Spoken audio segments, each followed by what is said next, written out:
Podcast. I'm your host Vic, aka Mr. Never Chillin', and I'm joined today by my co-host Roger. Hey guys, how you doing today? And this week we got a special guest, Jonathan Rivera, What's good, guys? Hey, aka how are you? Mr. John Riv. But yeah, man, if you want to go ahead and introduce yourself to our community, like who you are, like what do you do, what games you enjoy playing, or any like fun facts. Shit, well, my name's Jonathan. Working right now for the House of Representatives down at the Capitol here in Harrisburg.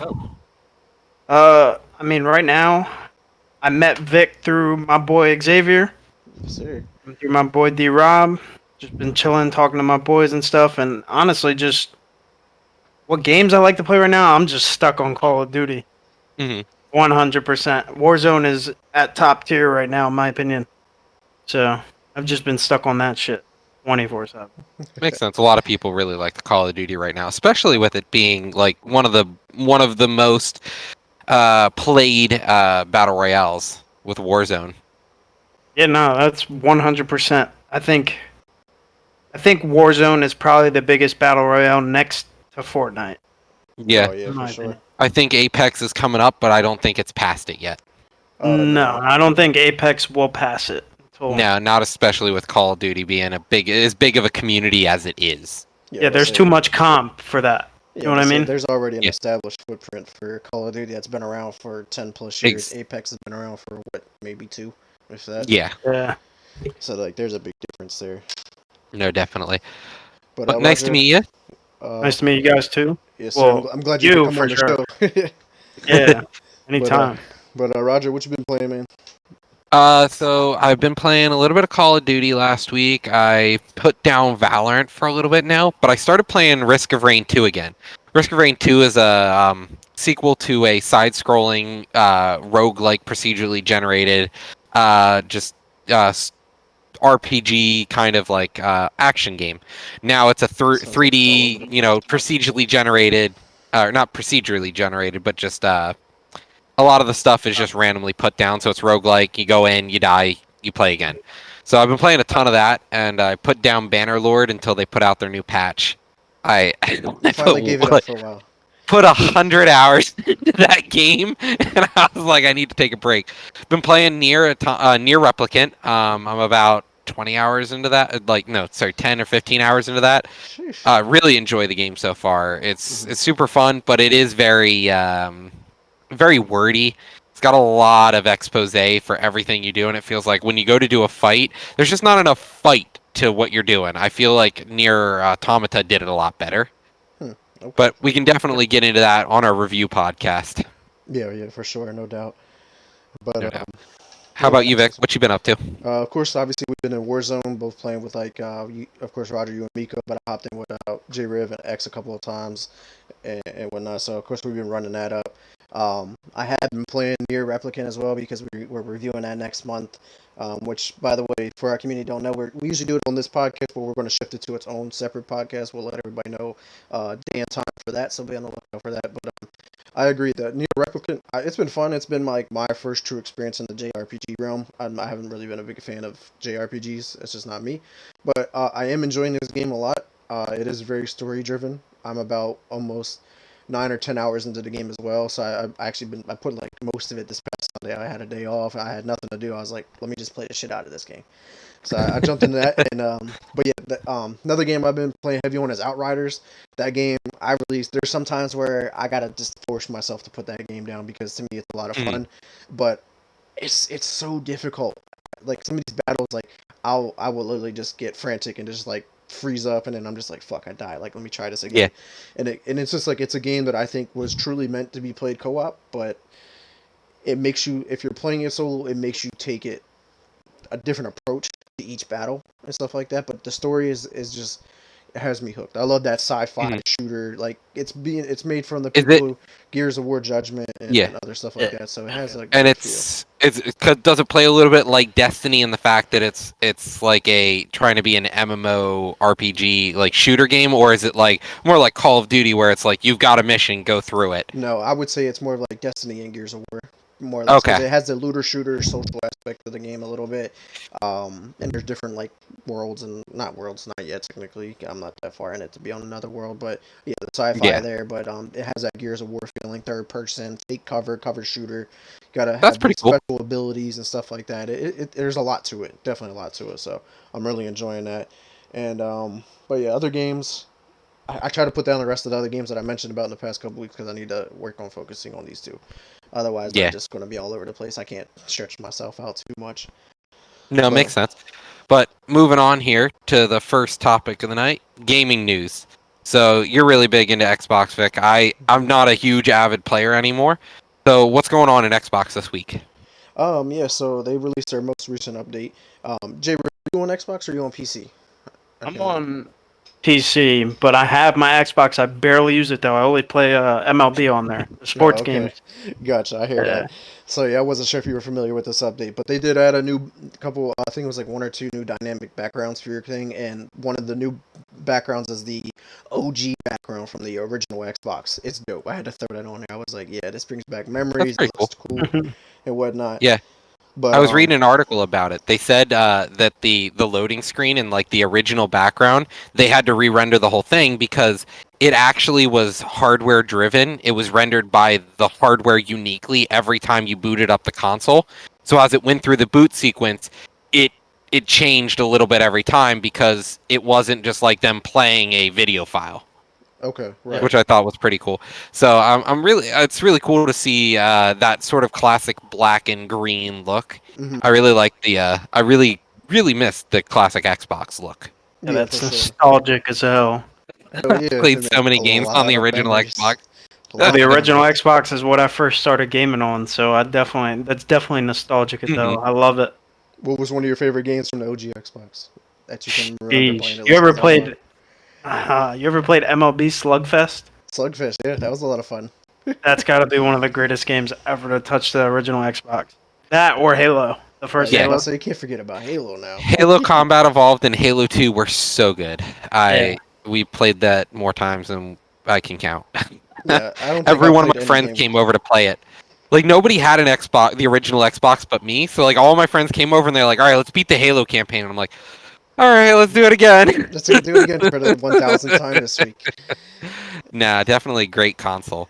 But I heard they're changing some stuff about the quick resume feature. Yeah, so one of the selling points with quick resume with Oh, quick lost you there.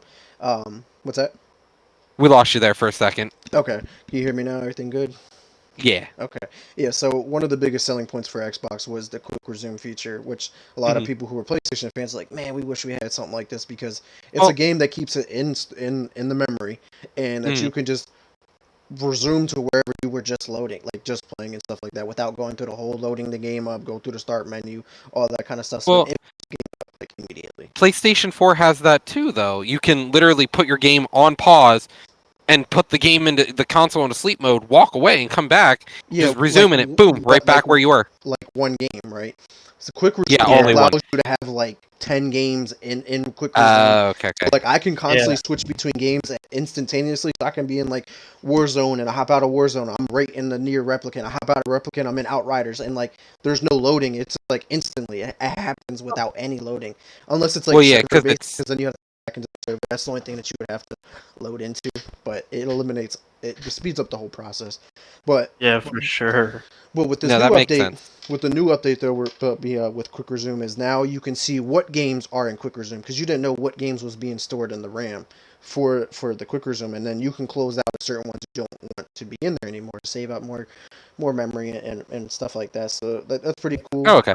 But they are This is something PCs had for a long time with emulators. Okay, so it's bringing a technology that a community's had for a long time. I'm actually really excited to hear that.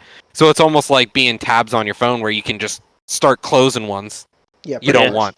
Yeah, exactly. So it was one of the most requested features was adding to see what games are in quicker zone and be able to remove some that you don't want there. But apparently there's a new update in the works that it's going to make it even more reliable and much quicker, which I'm just like, how much more quicker can you make this? Like, as That's soon as I awesome. turn it on, I'm in the game. Like, Yeah, the new I don't. consoles are massively fast as hell. Yeah, Yeah, which one do you have? You have the Series S I, backs. yeah, I got the Series X. Okay. Man, I got lucky as hell with that. I left my job, let me go on my lunch break at 11 o'clock to go sit in the GameStop line. that I was get to awesome. the GameStop line. I'm the last person in the line. The person in front of me got the last ticket. I'm driving back to work and I'm on my phone just constantly Yep, pressing it. that's And then I exactly how hit I and I did was it. like, oh my God. Who'd you end up getting it through? What retailer? GameStop, surprisingly. Okay, yeah, I ended up getting mine through Walmart. I was in the same boat. Like I was the person in front of me is the last, and Oh, right on my phone and stuff like that. And I did get. I don't even know if that I still sucks. have one now at this point. But Yeah. what is there anything that you Oop. J Riv at all? What'd you say? Might as well repeat that. I was saying, is there anything that you would want Xbox to add, like feature wise, that you would like to see, or that you can think of? They should, bro. I'm hoping Discord gets added to Xbox sooner or later. I think that's That'd be something nice. that needs to be added regardless. Yeah. Because I mean, you get in your party with your computer friends. Not, I have friends and buddies that play on PC and can't get in the Xbox party for shit. You know what I Hmm. mean? Dude, the Xbox party I play with all the time with Vic, and it's hit or miss, dude. Like today, I was like trying to just look at some stuff on the freaking game bar, and I just hit Windows G, and it's like, sorry, game bar can't load. Yeah. So that's one thing I think they need to implement into Xbox, and hopefully they implement it in the PlayStation too. Well, Yeah, But they I well, think it'll PlayStation it'll help out. yeah, but say PlayStation PlayStation bought has a yeah yeah, they have a a now deal partnership. with PlayStation. Oh, Yeah. nice. So I never Discord will knew be on that. PlayStation. Yeah. Originally, Xbox was in talks to buy Discord, and then that fell. And next, a week later, PlayStation was like, "Hey, we got a partnership with Discord." We're like, where the hell did that come from? Because that wasn't in the news Yeah. anywhere. And so Mhm.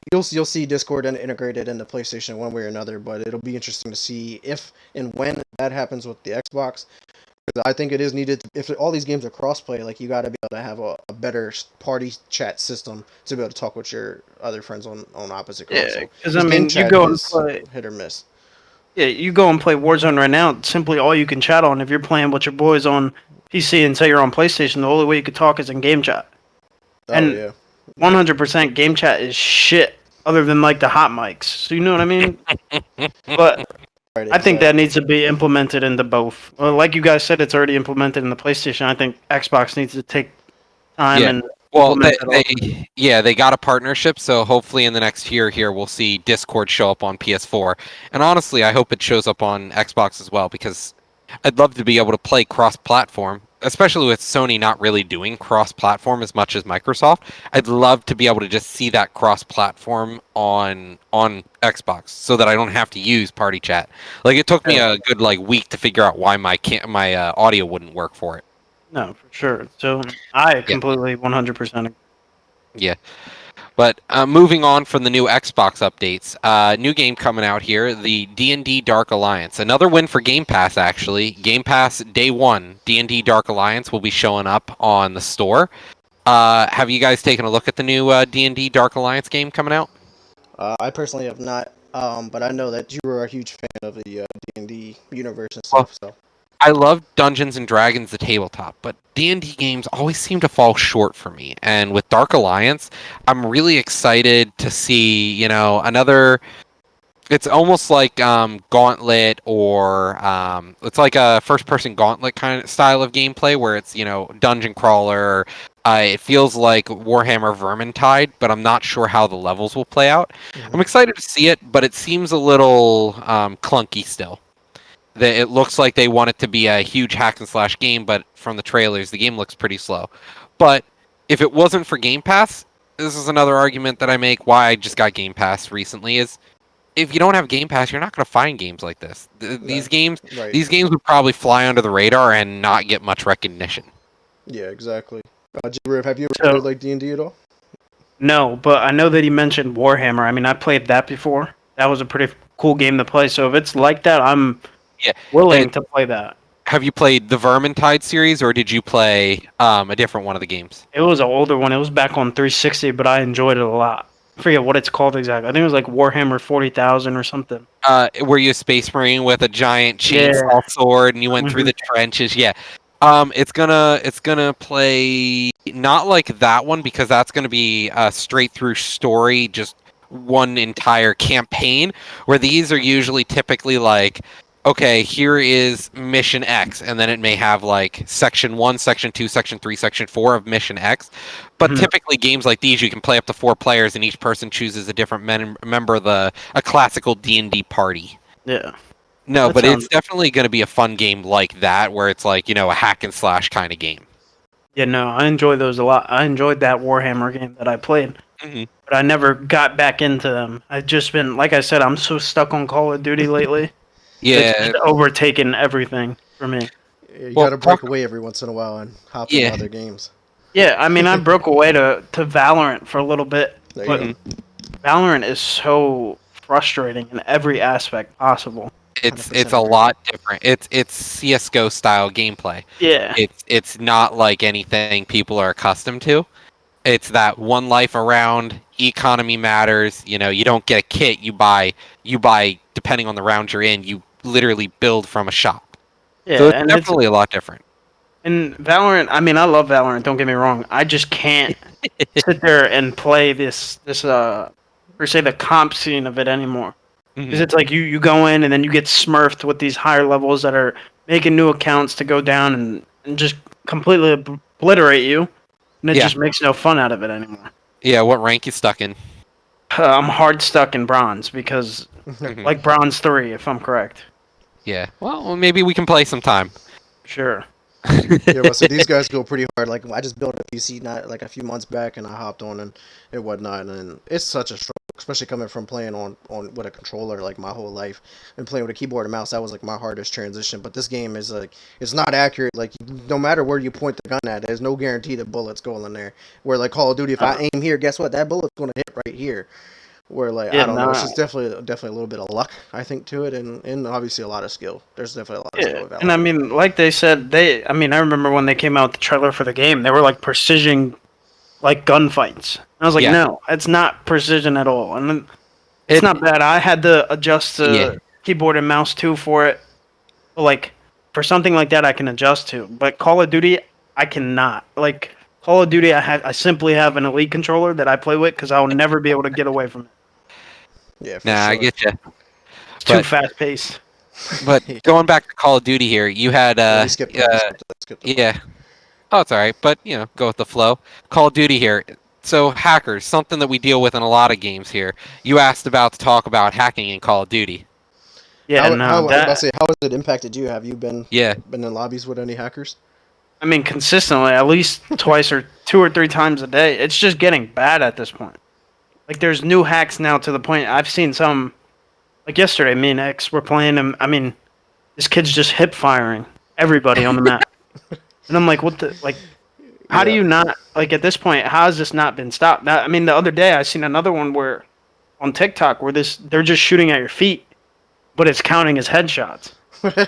So it's like it's at this point it's getting frustrating, especially for like you go into the comp scene, like you look at people like Nick Merckx, you look at people like Tim, Loxy, Jordy, all these TikTokers and all these Twitch streamers that hop in, even Swag per se. Like you put them in these comp scenes, and then you get these hackers that come and ruin the game on purpose. I mean, you're Yeah. ruining these people's money flow if you want to be completely honest.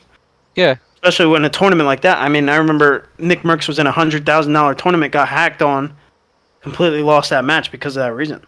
Mhm. So I mean, at this point, I just think they have so much. Activision has so much money, where they just need to implement an anti-cheat, and it needs Well, to be done now. the problem is, like, what is their incentive? Because people are going to keep playing no matter what. It's Call of Duty at this point. We Yeah. talk about how people will play Cold War and then complain that Cold War's the worst multiplayer game ever they played, and they'll still play it. Yeah, You and know. including me being one of them. I mean, I Yeah. talk a lot of shit on the game, but I always go back and play it. I Yeah, just no, think I their feel ya. incentive now at this point is if they want Warzone to, because I mean, like Fortnite had its run, Mm-hmm. Yeah, Fortnite's still around. It still has its comp scene. But Fortnite had its run, and it died down once they started messing and tweaking with a lot of the shit and changing the map, doing this and that. Yeah. At this point, I think if they don't implement that sooner or later, the game is just going to decline. Yeah, especially if a new competitor comes into the scene that does it a lot better. Yeah, I mean, Battlefield. Who knows? They might drop a new battle royale when they come out with their new game. And Right. Yeah, quite frankly, if Battlefield's gunplay is like fun top as tier. hell. It's So so like good. if you put that in with a new battle royale aspect, not like their fire team one because I thought that was stupid as hell. Yeah, Like let's you say put they did have a battle royale with Battlefield 5, but it just flopped yeah, horribly. and you put that together now with all the because like Warzone did, they can take different aspects of stuff. Like you get Yeah. the buy station, which is per se Fortnite. You get the buyback, you get the gulag. Like it's the loadout. They can completely take this next level if they want to. Oh yeah, I agree. Right, because look Definitely. at Fortnite. Fortnite wouldn't be what it is today if it wasn't for all these other battle royales. Like, oh, you can bring back your teammate. We'll take that idea. Oh, you can do Yeah, I this. mean, We'll take this idea. Like, they really copied and pasted a lot of other battle royales implemented into their games, which it's cheesy, yeah. but hey, Fortnite's Fortnite, and Fortnite is still one of the biggest games in the world. So, Top tier. And but that's the one thing. but my thoughts here on hacking, it's good to see that Call of Duty is trying to take the steps necessary to ban hackers. Yeah. Like they're banning like 500,000 every couple of days, but like how many times the 500,000 are you going to have to do to realize that like Jay Rib was saying is like there got to be a way to prevent this, because I was seeing Yeah. hacks where like bullets were bending corners, like you can shoot through a door and it's going to go over to the left once it gets through the door and hit people like instantly, and I'm Yeah. like these hacks are really getting out of hand. Like I understand, like the god hacks shooting through the walls, across the map, perfect accuracy. Like those hacks have been around, but these hacks are becoming like very creative and really weird. But they need to stop because it's ruining the game. Like my personal thoughts is, how is it fun? How is it fun to hop in a game and never lose, never die, and be able to kill, do whatever you want?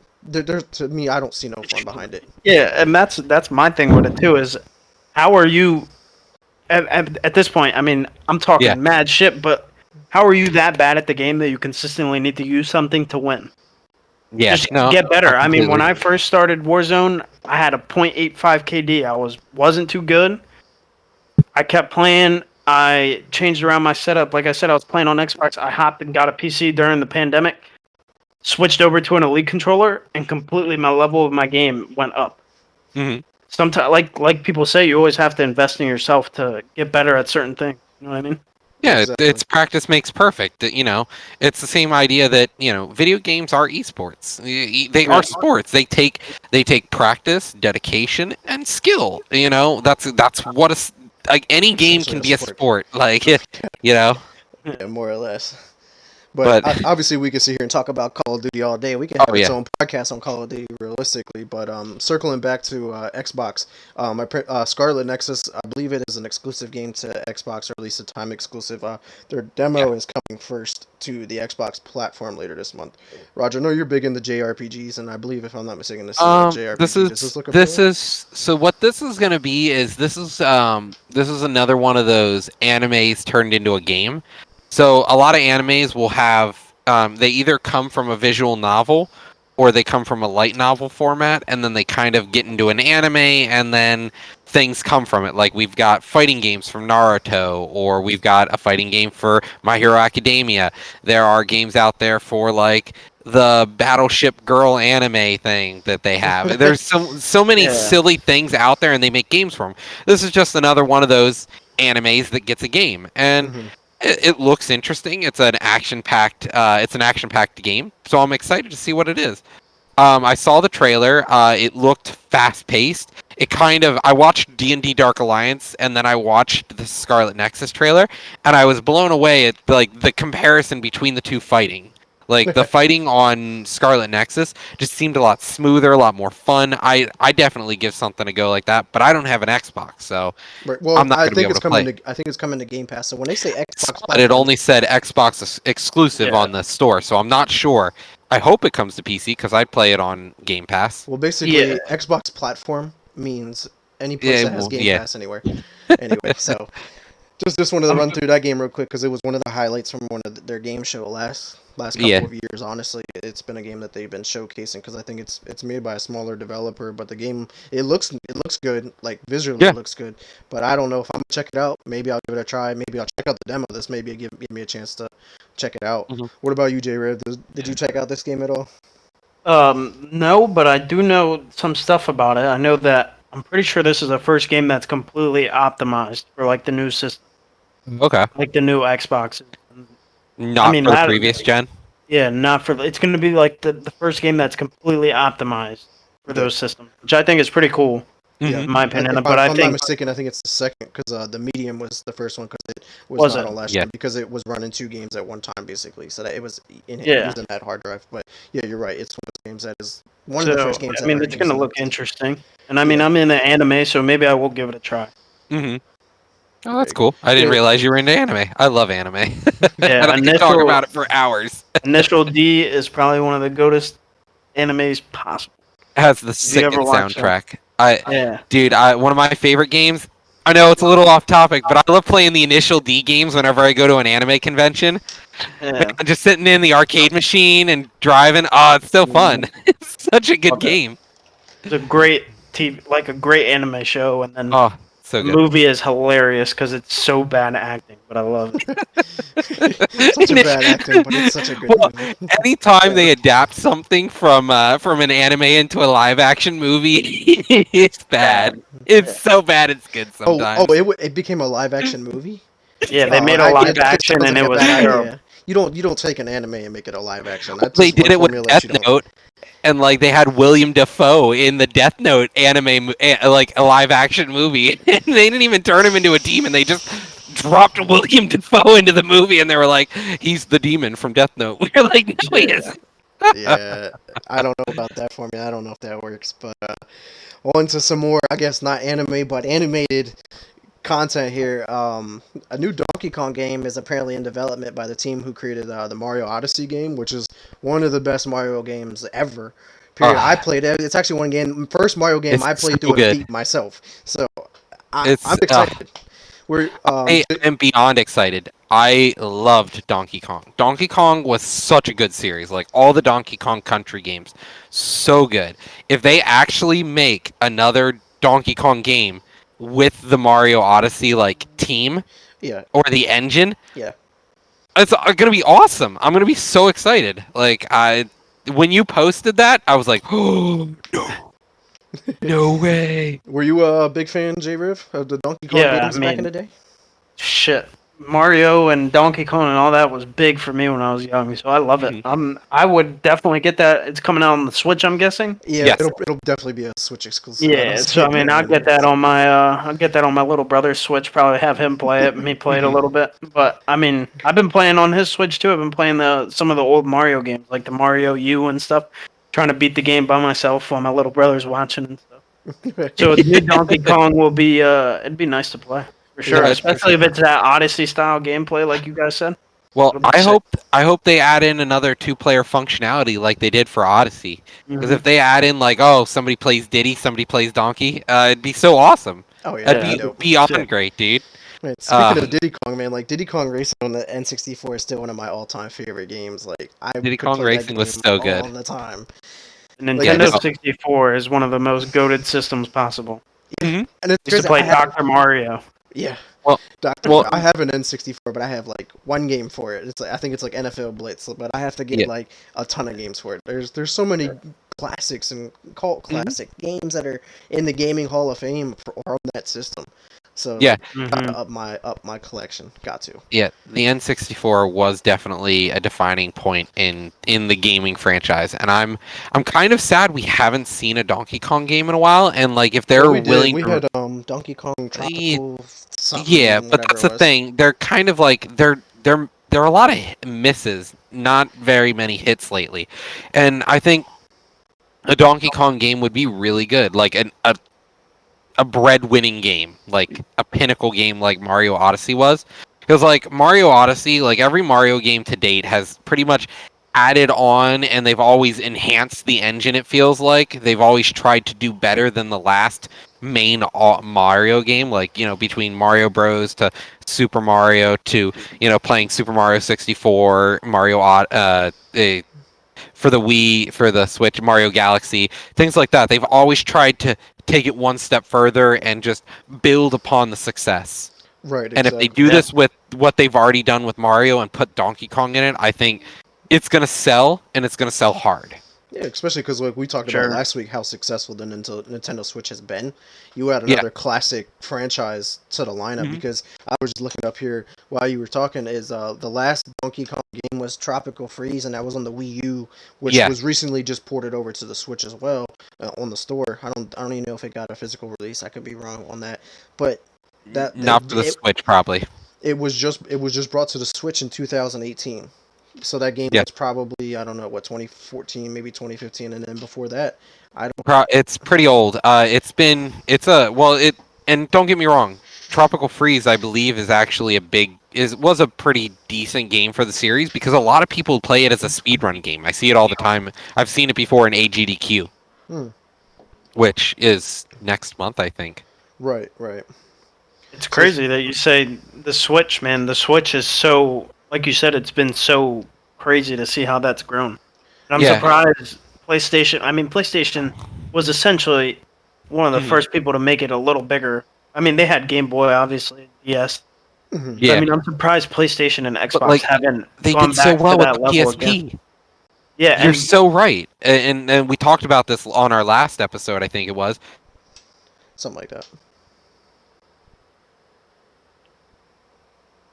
Oh, I think we got some technical difficulties. Still haven't implemented that again, and I'm waiting on them to do that. Because I mean, if I can get an Xbox on the go in my hands, I'd love that. Oh yeah, me too. It would be like, I'll be honest. I really like what I like about the Switch is the ability that it's always a pinnacle. Like you're playing a console game on a.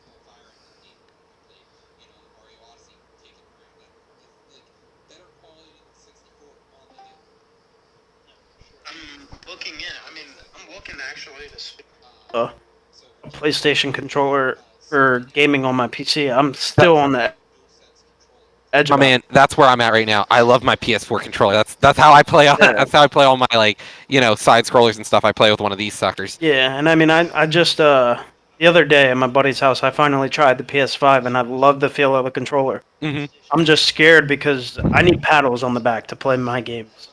So, okay. I'm scared to get a scuff because scuffs are cheap as hell and stuff. And can you guys hear me? I'm back. Yeah. By the way. Yeah, we're good. I lost complete internet. Internet just completely went offline, and I was gonna join from my phone. I was like, "Fuck!" Bless you. By the way, but you were talking about paddles though with your Elite. Apparently, PlayStation has an adapter that you can add to the PS5 controller to give you those paddles or buttons on the back. But I don't know if it's 100% worth it because it's not. It's definitely not going to be the same quality, the same feel. Because that Elite controller is probably the best controller, period, like ever, all time on the market. And it has not gonna. It's not gonna be surpassed. I mean, I don't I'm fine with this. This feels great. Yeah, I have no issues with this. Yeah, but that doesn't have this on the back. Yeah. What do I need that for? I need it. It's like night and day different. Those are mapping the buttons so you don't have to take your fingers off the triggers to hit the side buttons or the D-pad or whatever. You're constantly. It gives you more flexibility. Yeah. No, I don't have one, but I know exactly how that fit. Like I've held one. But it's incredible what that does. No, I can believe that. I can definitely believe that it's night and day different. Because that's what you get with the keyboard. Because I've got, I got 4 or 5 buttons on a mouse, and my hands, wherever my hands hit on the keyboard, I can do. Right. So basically, that's the same idea, right? You buy a basic mouse, you have 2 buttons and the scroll wheel, maybe. Where you can buy a mouse that has 37 buttons on just the mouse itself, so you can keep your left hand on just the movement controls instead of having to worry about inventory, switch weapon here, do this over here, reload with this button. You can do all that with just your hand over here. So like, No, I agree. it definitely improves. Like most pro gamers will have it. Like that's why J-Riv improved his gameplay in Warzone. Yeah, I can I definitely feel mean, it would like I help. said, my jump is mapped to my bottom paddle, and then my slide is mapped to my top. So I mean, I don't ever have to pull my finger off here, which is where I'm aiming. So that's why I love these controllers. That's why I mean these new DualSense controllers. The colors are sick. Don't get me wrong, Right. but like I hope one day they implement new colors to these too. Yeah. Because I mean, all they've had is black. Right. Yeah, exactly. So Oh. that was one of the things I wanted to bring up over this segment here is these are the DualSense's first two colors, right? As you can see behind me, I have every color that came out for the Xbox so far except the two new ones that I gotta go grab. So I have the red, the blue, the black, and I have the white one actually sitting like over here on my left. So I gotta get the electric Volt, which is like a green, and then that new camo one. Like I love having different colors and stuff like that. But apparently, what I think that's coming out later this year. Well, you remember the design labs with Xbox where you can like basically customize the color of your controller? Yeah. That Yeah. I think is going to come back, but I think they're going to take it one step further. Like you're talking about J-Riv, what if you can customize the Elite controller and take that to another level and make that your own controller? That'd be sick. You Mhm. can do you Yeah. can change up the color to paddles, obviously all the other buttons and stuff like that where you always could, but like that'd be sick. And then get like a matching color case or choose the color of your case because that charges in that case too, right? That it comes with. Yeah. It actually comes with a little thing that you put on the bottom of the case. Here, I can pull it. You plug it in to here, and then you put the controller and lay it on top, and then it's just sitting there charging Yeah, in so that that's like case. it's like a wireless charger more or less, right? Yeah, So it just sits right inside essentially. it. Yeah, yeah. So that's pretty dope. So Yeah. I'd be excited for that, but it is interesting though. I don't know why companies do this, right? So there's these two new PlayStation controllers, the red and the black, right? The red one is $5 more than the black one.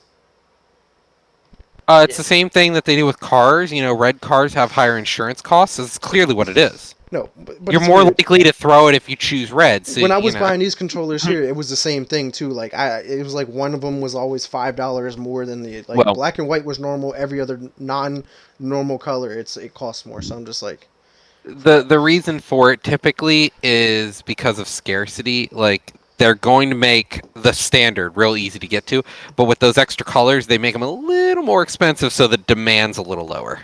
yeah, more or less. But for sure. But Yeah. did you guys talk about Sega yet? Because I No, lost no, we that. haven't even hit upon it. But moving back to the Japanese community, the Japanese world here, in the Asia markets, Sega is considering bringing back older IPs. This is So they exciting. saw, I guess they saw the new crazy game, the new taxi game that came out or is coming out, and we're like, oh shit, that would sell? Yeah. Like, Yeah. they really want that? No. What? Like, let's be honest. I don't want Crazy Taxi. I don't want Jet Set Radio. I don't want Space Channel 5. I don't. I don't know. Nah. Since There I've seen are them, this rumor where whatever come out, Yeah. I've seen a lot of people excited for it, including one of my friends, JD, which you remember who we had on the show Yeah. a while back.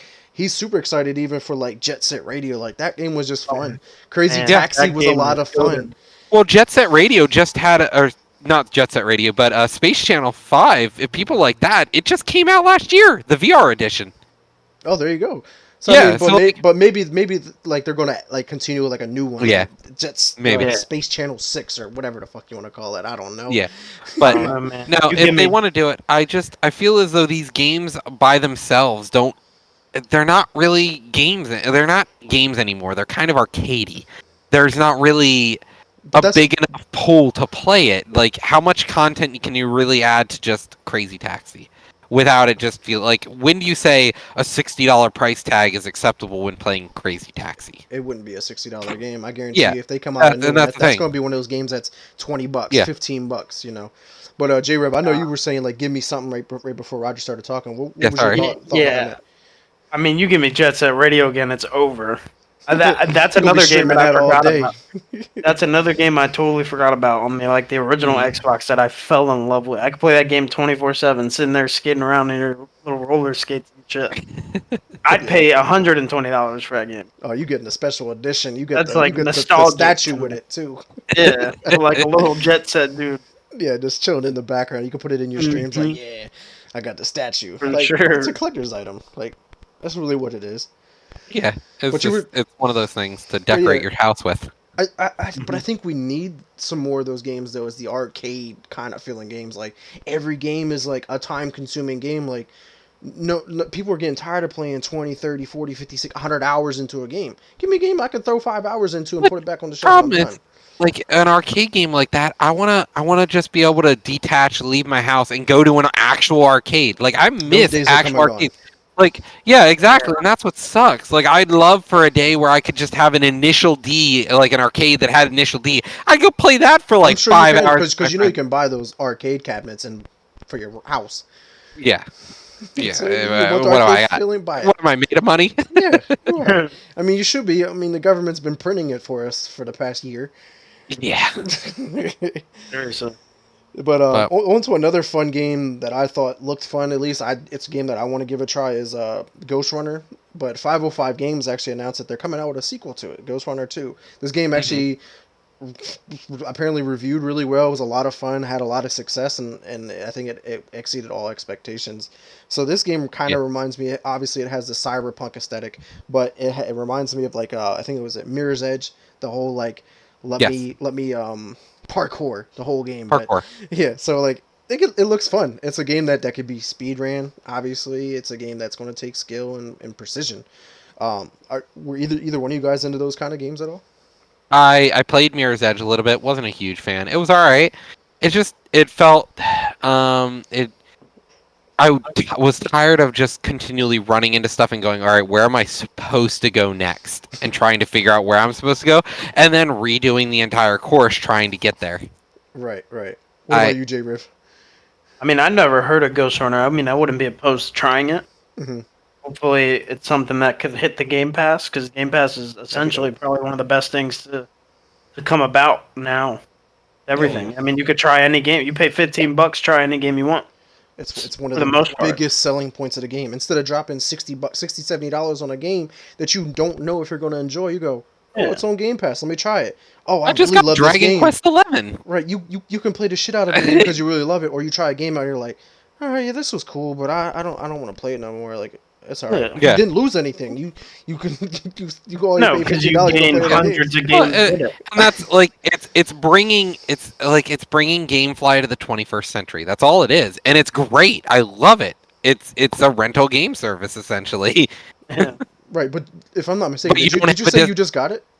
Did I hear that correctly earlier? Me? Yeah. Yeah.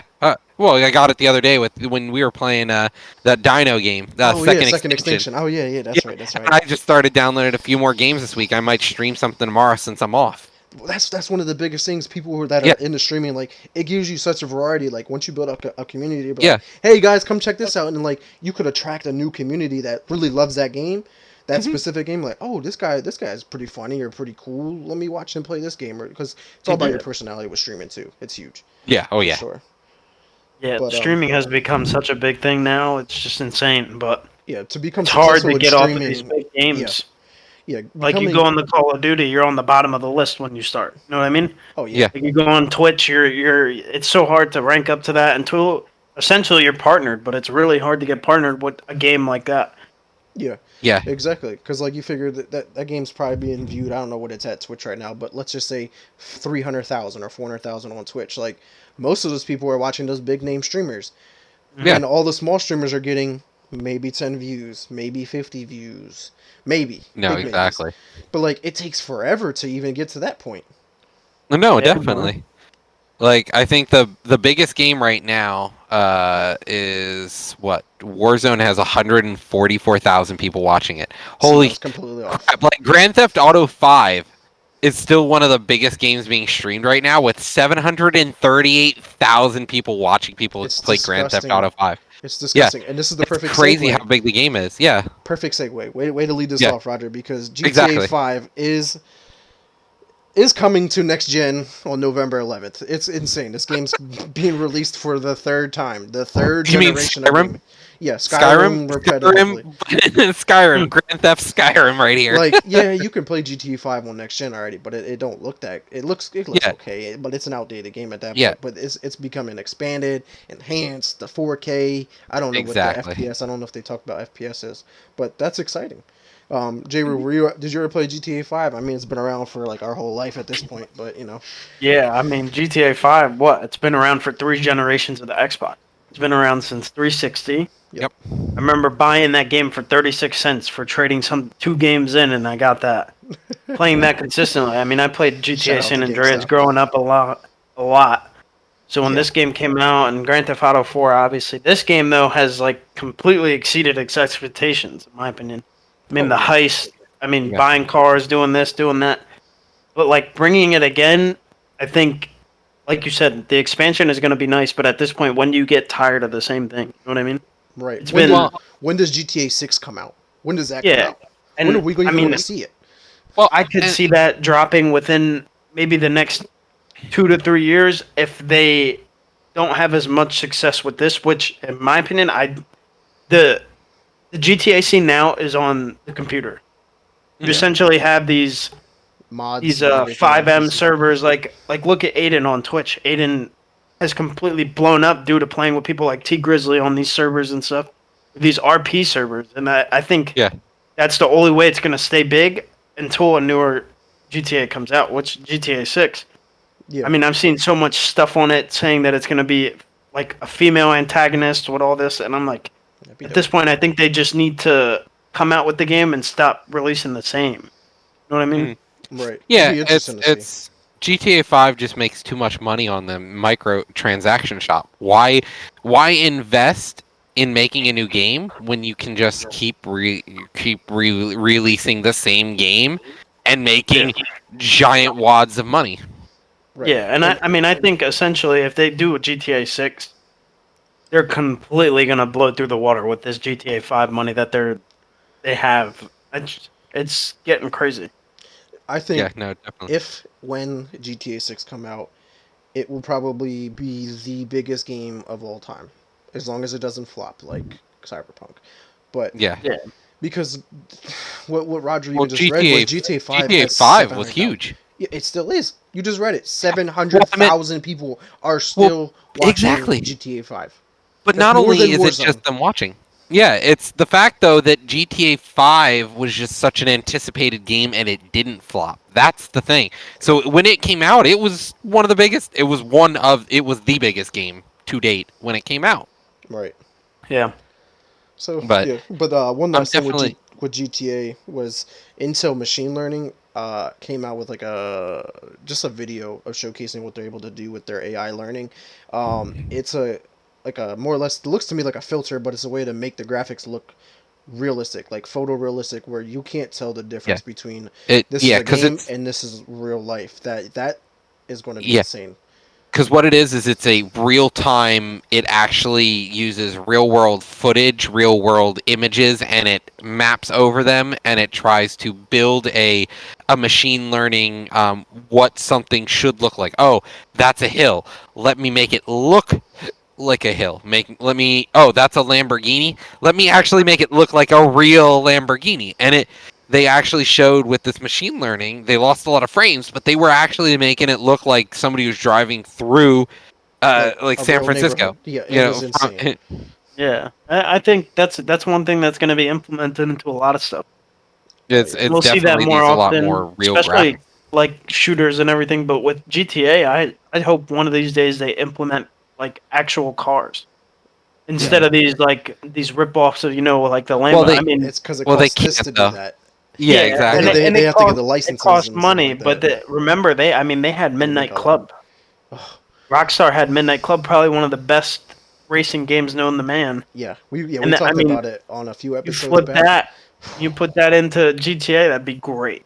I just want to make Midnight Club 4 or 5, whatever number they're on. We're never going to see another. I Midnight really Club. wish. Yeah, I definitely agree with you. I wish GTA had more better racing.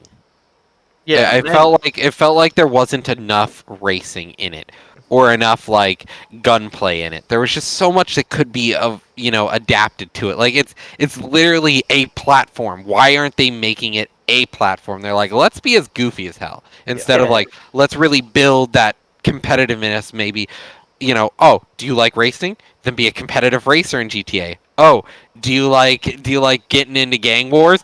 Be a competitive gang war guy. Yeah. Like You can do a they had lot such there. a great gunplay, but I just felt like they dropped short. Yeah, and I think sooner or later they'll implement that. But like I said, if they could ever implement midnight clubs per se, the way the driving and stuff works, Hmm. that game would be honestly top level, probably greatest game of all time. Right. Yeah, because the way that we talked about it, because when we brought up the whole Midnight Club being accidentally re-released to Steam, um, it'd be interesting to see because I don't think we're ever going to see another Midnight Club game, but it'd be interesting to see like maybe an add-on to GTA 5 or even put it in GTA 6, like a separate mode within the game of, I don't know, like finding a way to blend Midnight Club into GTA in a way, you know. Like maybe Yeah. you could Yeah. choose a different storyline before you start the game. Like, all right, cool. Like my guy's in the racing scene or something like that, so he'll Well, follow and this even story if it's path, just online only, or you that too. know. That'd be interesting. Yeah. Yeah. But now talking about game development though, so there's a new studio, game studio just founded between a bunch of Blizzard like Blizzard elites and Hmm. Epic Epic. Game Studios. Yeah. So I'm the name of I'm the interested. right. So am I. This definitely piques my interesting because, well, one, to give everybody know, the name of the new studio is called Lightforge Games. So, well, like Roger said, it's created by a group of guys from Blizzard and Epic, one of the veterans, people who's been around and been doing this a while. But their Yeah. idea is revolutionize RPGs. What does that mean? We don't know. They said on their site the whole concept they're looking to do is they don't want to be the content creators. They want to give the content creation to the users. So they want people to be able to build the game. So I guess if they have an MMO, the players are building the MMO. So like, oh, towns are built by users, players, people congregate where they want to congregate, you Mhm. know. It So looks like so it's going to be virtual D&D sessions, maybe, who more or knows. less. It's just it's all about building your own world, I guess, is what they're looking for. So I guess they're going to build an engine and just say go forth and do what you want. Yeah, so it'll be Almost interesting like to see they how they take that though, because like they want to revolutionize RPGs, but they don't want to just give somebody a game engine and say have at it, like build whatever game you want. Like no, definitely. That's like Roblox essentially. more or Roblox has less, or like complete. Minecraft, because like Minecraft you Yeah. can build a game, or even like what is it, Dreams on PlayStation, where you can like Yeah. basically build whatever the fuck you want in that game, Yeah. or Or Mario Maker. Yeah. yeah, more or less, The more or less, or like Halo game is you Forge, making a game. or like Halo Forge, you know. Yeah. No, but I'm definitely excited to see what happens. But they're hiring a bunch of people. It looks like still, so it'll be years before we see anything come Oh from it. yeah. But I'm Yeah. definitely excited to see what they do. Yeah, because those But are two talking two about those are two big studios that they're pulling talent from. Blizzard. yeah, Look at all their and games, Epic. like and we're pulling veterans from these, like Yeah, two big companies that made big successful games, and yeah, now you're putting two, like you're building a studio. Like look at Respawn Entertainment. Respawn Entertainment is kind of the same idea. Like you pulled from a couple different big franchises like Infinity Ward, and I forget a couple other ones they pulled from, but and then they make Respawn Entertainment. Look at all the games that came from them: Titanfall 1 and 2, Star Wars, the Jedi Fallen Order, Apex Legends. Like I can't name a bad game from Respawn. I can't. There's yeah. none. Like even No, their even their Medal of Honor VR game was a success in the VR realm. I mean, that's probably not that hard to do given it's VR, but that game was reviewed pretty well. yeah. No, I'm excited to see what comes from them because these are people who are definitely disenfranchised. Like for the Blizzard scene, for example, these are people who probably have dealt with a few layoff hiring cycles that they're like, "Fuck you, Blizzard," We'll because just go that's do what our own most of thing. the internet is saying. "Fuck you, Blizzard." Yeah. Blizzard's a giant dirty tease lately. It feels like Warcraft 3 Reforged, a giant flop fest, dude. What was it again? Because I mean, I don't even remember it. No, I'm Yeah, just fucking Warcraft with you. 3 Reforged, No, I was exactly. It's fucking with like you. who even talks about it? Yeah, It, it it was in the news for like a week, and it was like, all right, guys, did not that even happen? even. It was literally in for a day. Exactly, Perm. But Like, yeah, hear no lies here. It's crazy. yeah. Hear no But lies. talking about another new studio, there's a new studio within EA now. So they're dedicated to open world action adventure games. I'm a little worried myself because, is it going to be it's an action adventure game but you have to buy the new mission, or oh, you like that wizard costume? Got to buy it. Yeah, I'm super worried with this, especially where EA is going. Like, think about it. Like, EA, I don't know even what studio that was in charge of making that open world Star Wars action adventure game, but guess what? That got axed. That's not a thing anymore. So, like, Oh, I my didn't even know the guy did the exactly, accent. like it was like showcased like right in the early days when EA first Yeah. got that licensing to make Star Wars games, right? And it was like, And then they were like, nope. this is what we're working on, guys. This is what it looks like. And then like that game never happened. They're like, yeah, guys, remember that game we showed like 4 years ago? It's just not a No, thing they no don't more. even mention it. They Yeah, were it's like, just people were so. like, what happened? They were like, what are you talking about? But another thing is what I hope what EA doesn't do is don't force this new studio to use that Frostbite engine. That Frostbite engine looks nice in some games, but it's definitely not made to be used with every single game that they have. But I know that But they're transitioning. but They're it's their allowing these engine. developers to use other Yeah. engines. So hopefully that still is true. But maybe we'll get finally a good open world action game from EA. Ah, Yeah, I mean, per I can't se, think of another one. you could say Star Wars essentially the last one, the Jedi: The Fallen Order, was a little bit open world. You had Yeah. to move between planets, Hmm. but I Yeah. mean that game was top tier in my opinion. That was one of the best Star Wars games in a while. Oh, I it's could one of see the best them Star Wars building games off of of all that. time.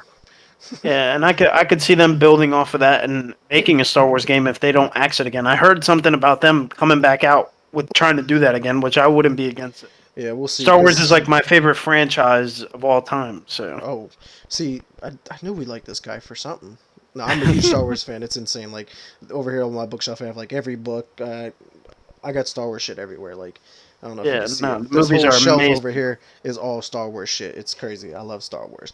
But EA no longer has the exclusive licensing for Star Wars starting next year, I think. So Yeah. like we're gonna start seeing Star Wars games produced by other companies, but EA is definitely gonna still be making games. So, like you said, maybe this is them rebooting it. It was like, all right, guys, get everybody out of here. Let's build a new one and let's start over because whatever you guys were doing Yeah. just wasn't working. And So hopefully they drop something like Knights of the Old Republic again and give us like that RPG style stuff towards that with like a new gameplay. I mean, I think it'd be pretty sick. yeah, I Mhm. You mean can pick your realm. You could be a Jedi. You could be a stormtrooper. You could be a Sith. I think they that'd need to be do dope. something. That would be dope. I would love that. Like, Yeah. I don't like. I guess it's like KOTOR, like the MMO, but like make it more centralized, like to like more of like a solo, like no pun intended game. Um, Yeah. so No, like for that'd be sure. pretty cool to see that, but I don't know. We have no Yeah. idea what this is going to be. This is a But long 5 years down the road. We'll know yeah, once they finally figure out what they want to make. exactly. Yeah. Yeah. But talking about RPG games here, action adventures, Hades supposedly might be coming to PlayStation. So a Korean games rating company just gave it a rating for the PS4 version of the game. Yeah, so this is interesting. I personally have never played Hades, but I know it's one of the greatest games Yeah, in the past 5 years at least. So I was streaming the Never other played it day, and either. one of my friends came in and just kept talking about how great it was. And honestly, I, yeah, I know, I believe it. It looks great every time I see it. right, right. J-Roo, have you played Hades at all? Was that a game you dabbled in Never. before Warzone took over? I've never even heard of it. Essentially. So I mean, I'll take a look into it, and we'll see what comes out of that. What is it like? More of a RPG type game? It's a top-down action like beat 'em up game. Okay. Yeah. So I mean, maybe I'll take a look into that and see what's up with it. Yeah, I Yeah, mean it looks it was similar one of to the like greatest games in what 2019? Was it yes, 19 or 2019. 20? I believe it's been around for a while. Yeah, the time has just blurred since COVID happened, you know. No, I Yeah, I feel you know. completely. But with our last gaming topic here, with Mass Effect Legendary Edition that just released last week actually, and it's actually doing really well. Everybody's enjoying it and stuff like Hmm. that. But apparently, Mass Effect 3's multiplayer could potentially return. Were you guys a fan of the Mass Effect multiplayer? I've never played in the universe ever, so I'm excited to hop into the Legendary Edition. But were either of you guys played multiplayer back in the day? No, I never did. I actually played Mass Effect, beat the story, and I was like, done. Yeah. Essentially, Time it's the time to send it same. back on GameFly. Yeah. Yeah, pretty much. No, it was all right. I never played the multiplayer, but I definitely probably wouldn't play it again. I'm not gonna go back and play Mass Effect. I don't think. Yeah. Yeah, I mean, I've never played the multiplayer either. It's just I played the games, obviously, like the solo game. Hmm. But with that per se, like Mass Effect 3, if that multiplayer comes back, they need to start bringing back other games per se. Like Modern Warfare 2 should have when that remastered came out, Yeah, the they story. should have Yep. gave us the multiplayer. But I've been hearing shit about them saying that instead of getting a Call of Duty 2021, we're gonna get Modern Warfare 2 remastered. So I Yep. don't. Yep. We touched that on last week's episode about that, where apparently Sledgehammer Games is struggling right now, so they're gonna just focus on like the campaign, and then they're supposed to remaster Modern Warfare 2's multiplayer and release that'll be 2021's and 2022's multiplayer, and then the Hmm. co-op mode is going to be supported by Treyarch's zombie mode. They're going to extend that for season or year 2, I guess, for zombies. So this will Hmm. be like a fully mixed bag of Call of Duty, which I know this wasn't even on our list here, but it kind of worries me because think about it.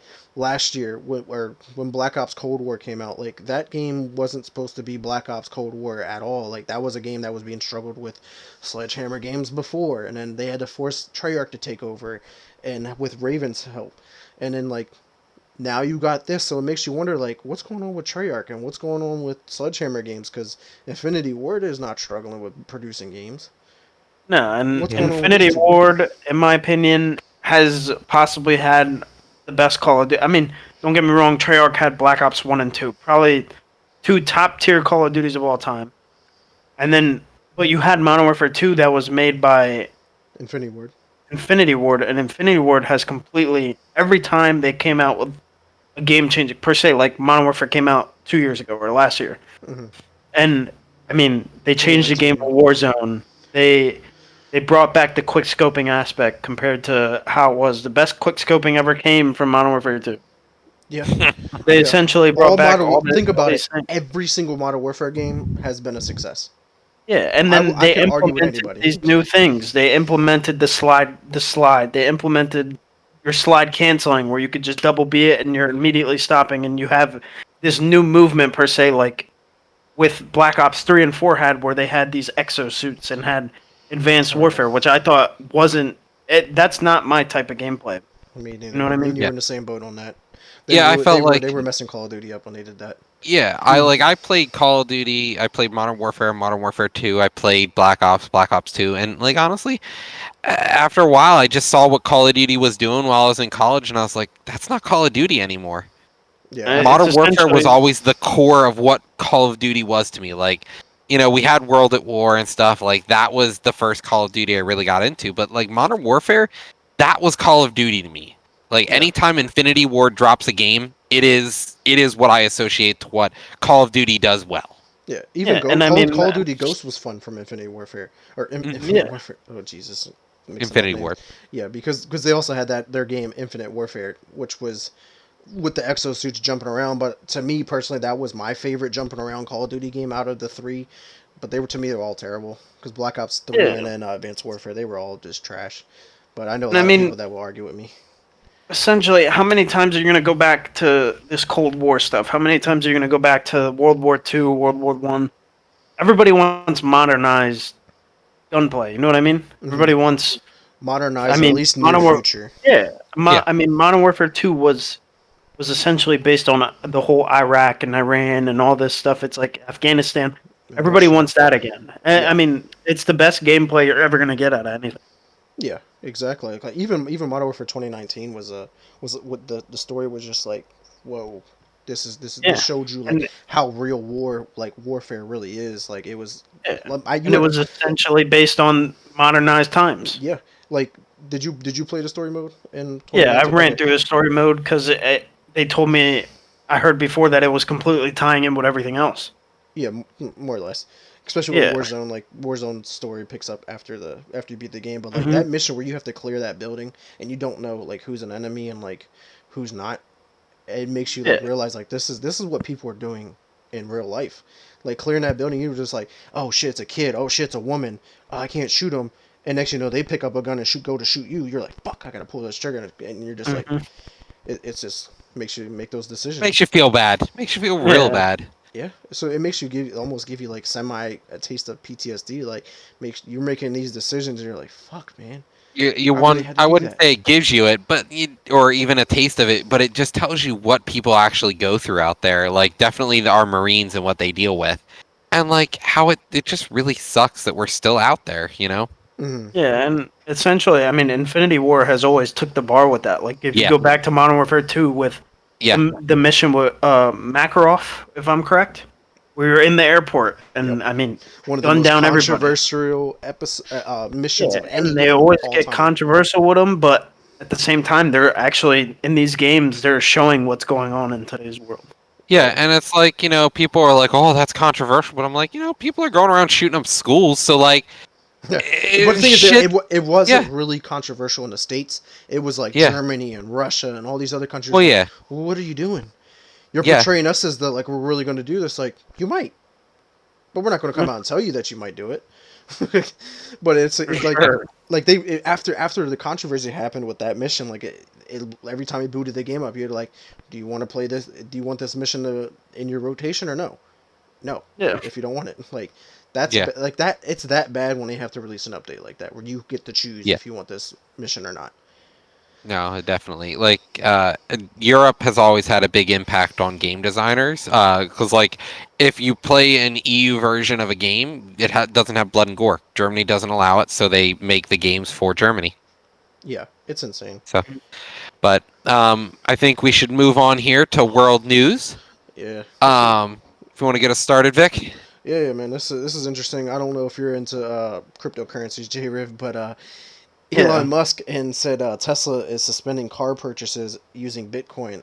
But I'm also going to throw in the mix that China is also getting into the mix and basically saying like, yeah, we don't recognize like cryptocurrencies and all that kind of stuff. And it made Bitcoin crash. It was up Yeah, 58,000 at one point.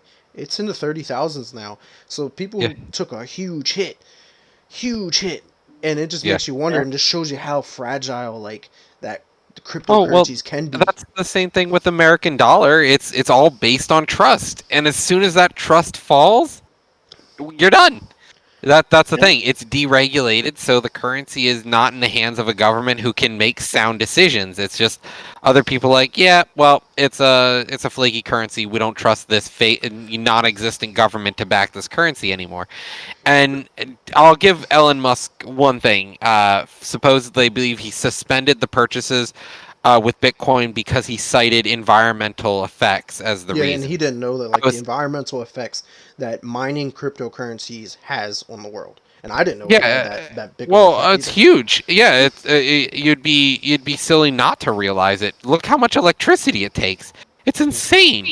Yeah, It's Yeah. it's beyond crazy how much it costs. So like, yeah, Daddy Bitcoin himself is like, oh, I'm not gonna accept Bitcoin anymore. It's like, dude, you're the one who pushed cryptocurrency to right. You everyone. you bought like 1.5 billion dollars of crypto or Yeah, of Bitcoin. You're just like, all right, never mind, guys, never mind, bad idea. I'm good. Yeah. I'm good. I made Yeah. my So billions of dollars from it. Now I'm selling it. yeah. And So we definitely essentially, I saw. think that was Doge too. I mean, he Yeah, took Doge to another Yeah. level. he took Doge to I the mean, Yeah. moon Well. and said, all right, guys, it's time to go back home. yeah. Yeah. So, I And mean, not only that, but did you see the charts during the SNL episode he did? yeah, they Oh yeah. dipped. Every time he said Doge, it went and then dropped Yeah. and then dropped. But no, And he's but like then he literally started on talking his word. shit about it on Saturday Yeah. Night Live, and it was And like, then it oh, dropped. it crashed. I was like, damn, rip. Because It think was about it, which crazy. it was either last episode or the one before that when we had Miko in there, and he was pissed. He was like, fuck, it's going up, and I already sold. Fuck, it's going up. And he's watching it go up, and I'm just like, and then a couple of days later, you're just like, all right, yeah, it crashed big time. So it's just like maybe he sold Yep. it at a Yeah. good time. Yeah. No, it's definitely it. Cryptocurrency is going to be an interesting way going forward in the future. Is the United States dollar going to move towards a cryptocurrency? Or are we going to still deal with the United States dollar, which is flaky at times? Right. And I don't know if you guys saw, I was reading into it more about the whole cryptocurrencies. And actually, I didn't know about this other thing that I learned too is if you go to a bank, right, and you Yeah. deposit $10,000 worth of cash into the bank, they actually have to inform the IRS and write, I think it's like tax form like 8400, 8300, something like that. I forget exactly what it's called. And like they have to report it. And if you, so like because there's like certain tax bracket, a certain tax like that gets taxed on that when you deposit that money or something like that. Don't quote me on 100%, but like the government, the United States government now wants to impose the same kind of bill or requirement on cryptocurrencies because, like you said, it's not regulated on anything. So like nobody's paying taxes on it. There's no taxes. That's why a lot of companies were starting to invest. Why do you think Elon Musk invested in Bitcoin? Think about it. He basically he took Tesla's money and SpaceX money and was like, all right, I'm throwing it into cryptocurrencies because guess what, guys? I don't got to pay taxes on $1.5 billion. I can just the man's cryptocurrency. Not dumb. Yeah, so he was finding every loophole and then realized, all right, they're starting to look into it. Let me back out of it. Let me get my money out of this before I get in trouble for it. He's essentially one of the smartest people ever I've seen in my day of age. Yeah. So it's crazy.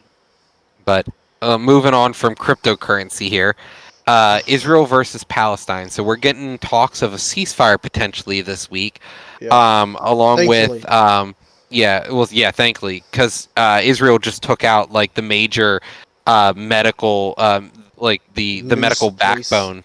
Yeah, too. It was just those videos they destroyed they destroyed all the press. They destroyed all the medical. So they went after civilian industries. It's getting crazy because, like, where do you draw the line at a war crime? Like, we're gonna bomb a hospital. Yeah. What? Yeah, that doesn't make any sense. Not okay. So I'm getting a little sketchy here. This is our little brother over here just fucking shit up, and we're just sitting there like, oh Jesus. And Biden has to tip the line because we're talking about like AOC, for example. She's like, Biden, we need to back saying Palestine is a independent country. It is. And other people are like, no, Palestine does not exist. We do not formally And but people recognize Israel as a country that was just thrown into the mix over there, like we were talking about last week. And like, so half the world is split. It's pretty big split. Like, everything on this side of Israel believes that Palestine exists. Everything on this side of Israel believes Palestine is not a sovereign country. And that includes, like, it cuts straight through Europe. Europe's all pretty much, it's only Eastern Europe is like Palestine exists. Then all of Western Europe's like, nope. And America's nope. And then Central and South America's like, it's a country. So, like, it's getting a little rough. Are we putting all of our are we backing the wrong horse here? Right. It definitely makes me wonder because, like, obviously I don't say allies, we pull away from them. No, for sure. I think what we need to do is what Biden is doing. He's in talks with them and hey guys, this is not what we need to be doing. We need a ceasefire. So they were like, all right, cool. We'll see what we can do. So hopefully that it ends up like that because this is bad. And the crazy thing is, like, we support them. So the military, like, we have a constitution here, and we grant rights to people. Like, the military can't just, like, show up and, commandeer your house. But in Palestine, you don't get rights because it's a theocratic democracy. It is, you don't get real citizenship unless you're an Orthodox Jew. So if you're not an Orthodox Jew, you cannot be a citizen of Israel, and if you're not a citizen of Israel, you don't get rights. And if you don't get rights, you are not, like, police can just show up and commandeer your house. Your house is now a de facto military base. They can just show up and arrest you for whatever they want and like, I've watched interviews, and I posted one a little bit back in our channel about an ex-military, an ex officer in the military is like, I feel as though my hands will never be clean after what I did to the Palestinians and in the Israeli army. It's getting a little rough over there because these people, they haven't owned Jerusalem. Like, Jerusalem is, a lot of people don't even realize that Israel was founded in 1940. Yeah, it's relatively new. Before that, it's been Muslim for, I don't know, 1,000 years. The last time that it was really Jewish occupied was when the Romans burnt the temple. When Romans burnt the Jewish temple in Israel. Like, so we did inject a lot of trying to make amends and trying to pay reparations for World War II and the Holocaust. we're like, let's inject the Jewish people back into the Middle East where they believe it's their home, which is fine.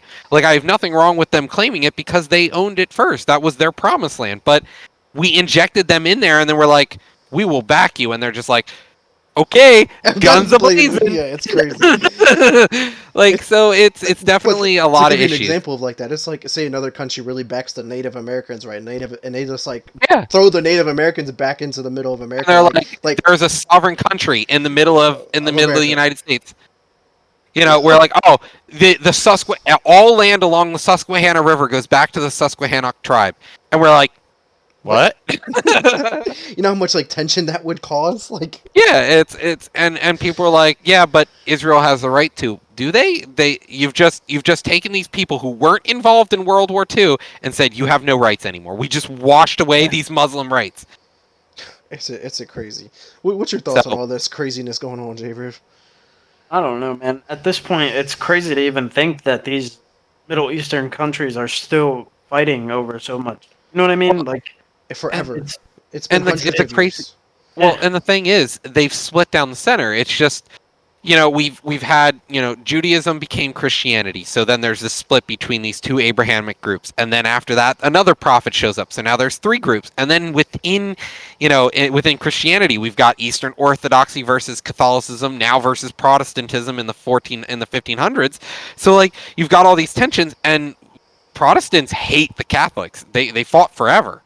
They still hate each other a lot of the time. Like I've seen people spit at other, you know, Christians because they're not the same. Like, oh, you're a Catholic, you suck. Oh, you're a Protestant, you're a piece of shit. It's like, what? The Muslims are the same way. They have Sunni, Shiite, and Shia. Like, there's three branches, and they're all really close to each other. Right, and in effect, like those are like the three main, not counting like all the other smaller ones that are probably over there too. And that's the thing. They're all out there like, no, you have the wrong view. You must die. And it's like, oh God. And then we're like, let's throw Judaism back in that mix. Let's just fuel the fire. Yeah. So it's definitely a war-torn area, and I don't agree with either side here. Both sides are in the wrong. Don't get me wrong. Palestine has militias and terrorism, but at the same time, isn't Israel also a terrorist nation? Because they are attacking a sovereign nation that half the world believes is a sovereign nation. Yeah. They're like, you don't exist, so we're just going to take you over. It's like if we just said, you know, we don't believe Mexico exists. If we just all of a sudden Mexico isn't a country anymore, and we just attacked Mexico. Yeah. we would be looked at so terrible. Yeah. So even worse than what we are. But moving on here, sticking to the Middle East, though, is Turkey shuts down the electricity generators that's supplying Lebanon due to their lack of payments, which Lebanon is obviously impacted because of COVID. Obviously, you can't make money and stuff like that, but there's huge corruption scandals, too. Like, the political structure of Lebanon is crazy. Do you guys know what's happening in Lebanon right now? So you thought we have troubles with, you know, the Democrats versus the Republicans. Well, they have two actual functioning governments just going against you. No, we're the real government. No, we're the real government, and they're just going. It's like, one's like, they're in a civil war. Rules are rules. Yeah. So it's a civil war, but they're both running the entire without war. So it's. And then there's a huge corruption going on in their country, so all the money's being drained by third parties who are like, let's take advantage of this. So Lebanon is just another small country there next to Egypt and Israel that is just it's not able to survive. It's got this tension built within itself that's just tearing itself apart. Exactly, and it's just it's the Middle East. Like this is part of the Middle East, and it's like if it's not one country, it's another. Like there's so much tension, and there's been so much tension for so long. It's just like, when is enough to these countries? Like they got to get to a point where like. But the problem is, a lot of these people don't believe their countries too. Like a lot of these people are still like, this is my village, this is my home. I don't care what happens out there. This is who we are. So they're like, oh, you're not my leader. You know, the village chief is the leader. The person running our village is the one who's in charge. No, I'm the president of your country. It's like, no. Are you? And then they have, you know, militias and a lot of violence. And don't get me wrong, it's the same thing with Africa. the West is just injecting turmoil for resources, and they're like, we can't stabilize ourselves if you give the enemy guns. Like, Right. what do you want? What are you gonna do? Yeah, it's insane. But It's crazy. but let's going on to a little bit lighter news here. So, Yeah, who here has watched He-Man? Nah. You guys ever see He-Man? Like, have you ever seen Thundercats? No, Like I these know what it is, cartoons? but no, I know what it is. Re-releasing He-Man, a new animated series, and let's be honest here. I watched She-Ra, which is essentially the female the female protagonist in the same universe. They just actually released a new cartoon a few years back, and that was pretty good. And I'm like, I'm hoping Netflix does it again, but with He-Man, because like Skeletor's my favorite character. Like, have you ever seen the Live Laugh Love with the skull guy on it? The guy with the yellow skull and looks all purple. People like take the classic Live Laugh Love posters and then they put Skeletor in it. That's crazy. Well, no, Skeletor's it seems interesting, though. No, I'm excited to see it because like these classic cartoons, if done right, can really be great in my opinion. I think they're a nice shuffle into the mix of what we have going on now. Right. Sure. So, J-Rev, is there any other like older like cartoons that you would want to see modernized or bring to the future or modern? Cartoons per se. I mean, you give me. Or anime, We're older talking anime like- that you were into. I mean, they bring back Initial D. I'm ecstatic, but I mean, you come back with like per se. Bring these things back like Timmy Turner to like our generation of kids. Fairly Bring it Odd back Parents. Fairly Yeah. Odd Parents, man. and then what else? I mean, you can bring back like Courage the Cowardly Dog would be great Such for a like our weird day ass and age. show. I know, but I've it was seen that they were going to back. try and make that like a live action thing. You know how weird and Yeah, that would creepy look that shit weird. might be. Like, Yeah. I'd be beyond creepy. Dude, like the turn back, the guy on the outside the house. That gave me nightmares, man. Yeah. That shit was silly. But like that would be awesome. Like or even like Dexter, Dexter the Laboratory. I think that's what it was called. Yeah, Dexter's Laboratory. That was such a Yeah. good cartoon. Like Dee was like the biggest supervillain ever. Like, can That'd we be get awesome. Rocket Power back? Like, shit. Rocket Power? Rocket yeah, Power is the stuff, man. I talked to one of our viewers the other day in a chat, and we were like, Rocket Power, and they're like, what's that? And I was like, oh my god! Gen Z doesn't know Rocket Power! No way, They have dude. lived a lie! Oh, man. Like, I miss things like it's Rocket crazy, Power. like growing up watching that show and then not realizing the one dude was like high as fuck at like All the time. time. Oh, yeah. What was his name? Crazy Like, how many Tito or adult whatever? jokes- Uncle Tito. Yeah. Uncle Tito, man. Tito, He yeah, was I couldn't think about living that. on Cloud 9. No, it's such a good show. But I'm excited definitely to see Netflix like bringing back some old stuff, and I hope they do it right. Because Netflix hasn't been doing bad, in my opinion. I think they've been doing pretty well. No, I think Yeah, their for sure. original content has been pretty solid. Like, I don't really watch a lot of TV shows and movies and stuff, Mhm. but I do keep up with a lot of the reviews and whatnot, especially because I'm a huge fan of IGN and they do other shit other than gaming. They keep track of like TV shows and Yeah. movies, so it seems like a lot of their content does really well, and they're actually, excuse me, like a lot of their producers and directors and stuff are like people who you don't really hear a lot about, but they're getting like more opportunities because of having successful shows and Yeah. movies on Netflix and stuff. So it's becoming a platform for people to grow Yeah. and get their name out there. So like maybe my show is only the budget was super low, but then I do a really good job at all the quality Yeah. and stuff that comes out and it succeeds. You're like, well, shit, who's this guy? Like, he made this movie. All right, let's Yeah, give him a bigger and- budget, see what he can do.